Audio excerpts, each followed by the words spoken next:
Immaculate Heart High School, graduating class of 2020.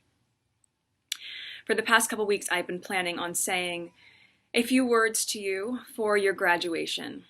And as we've all seen over the last week, what is happening in our country and in our state and in our hometown of LA has been absolutely devastating.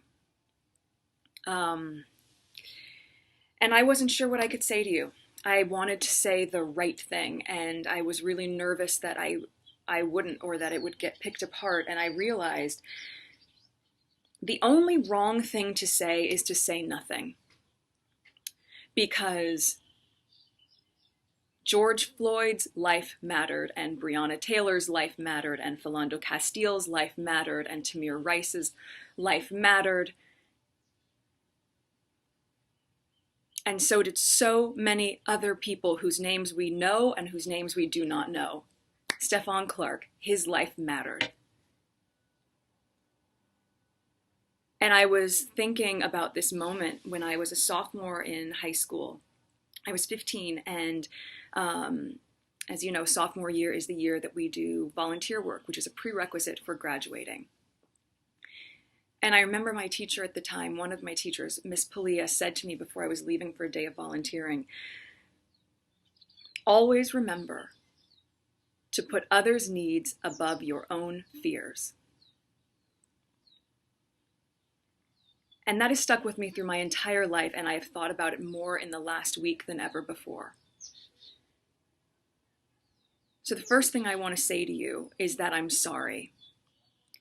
I am so sorry that you have to grow up in a world where this is still present. I was 11 or 12 years old when I was just about to start Immaculate Heart Middle School in the fall, and it was the LA riots, which was also triggered by a senseless act of racism. And I remember the curfew, and I remember rushing back home, and on that drive home, seeing ash fall from the sky and smelling the smoke and seeing the smoke billow out of buildings and seeing people run out of buildings carrying bags and looting. And I remember seeing men in the back of a van just holding guns and rifles. And I remember pulling up to the house and seeing the tree that had always been there completely charred. And those memories don't go away. And I can't imagine that at 17 or 18 years old, which is how old you are now, that you would have to have a different version of that same type of experience. That's something that you should have an understanding of, but an understanding of as a history lesson, not as your reality. So I am sorry that in a way we have not gotten the world to the place that you deserve it to be. The other thing, though, that I do remember about that time was how people came together. And we are seeing that right now. We are seeing that from the sheriff in Michigan or the police chief in Virginia. We are seeing people stand in solidarity. We are seeing communities come together and to uplift. And you are going to be part of this movement.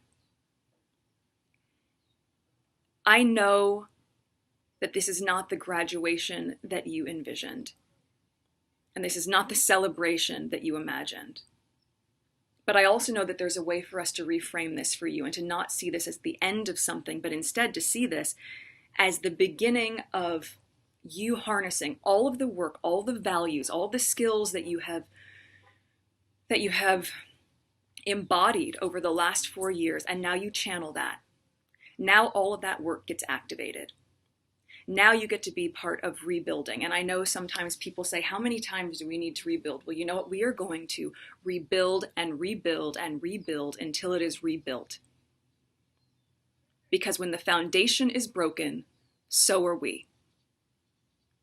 You are going to lead with love. You are going to lead with compassion. You are going to use your voice. You are going to use your voice in a stronger way than you've ever been able to, because most of you are 18 or you're going to turn 18, so you're going to vote. You are going to have empathy for those who don't see the world through the same lens that you do, because with as diverse and vibrant and open-minded as I know the teachings at Immaculate Heart are, I know you know that Black Lives Matter. So I am already excited for what you are going to do in the world. You are equipped, you are ready, we need you, and you are prepared. I am so proud to call each of you a fellow alumni, and I'm so eager to see what you're going to do. Please know that I am cheering you on all along the way. I am exceptionally proud of you, and I am wishing you a huge congratulations on today, the start of all the impact you're going to make in the world as the leaders that we all so deeply crave. Congratulations, ladies, and thank you in advance.